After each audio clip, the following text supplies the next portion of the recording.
Hi, we've had a really great working day today at the English Pharmacy Board, and it's been great as it's been on the back of the Conservative Party conference, which I've attended for the last 3 days on behalf of the Royal Pharmaceutical Society.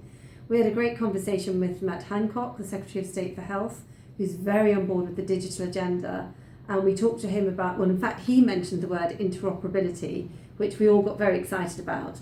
And we talked about the integration of the pharmacy systems with the GP systems and enabling pharmacists to populate the GP held patient record with the patient consent, of course. So we're very excited about having another meeting with him about that. We will be telling you about that in the future. If it happens, you can be sure that you'll be the first to know. So that was a really exciting outcome from the Conservative Party conference. Today we've had Ed Waller, who is responsible for the new models of care at NHS England. And we had a full hour with him talking about how we can include pharmacists as an integral part of the healthcare mix, focused on primary care, but how we can work better with GPs and the rest of the primary healthcare team, exploring how we can really make best use of pharmacists' clinical expertise. We are the experts on medicines, and it's how we can utilise that expertise for the benefit of our patients and also for the benefit of the NHS. And then finally, we had a meeting with Jat Harshaval, who is the chair of the Hospital Expert Advisory Group, as to how we can better work with our hospital colleagues. And they have chief pharmacists in the group, they have experts from right across the board in secondary care, and that is something that we in the RPS feel really strongly about.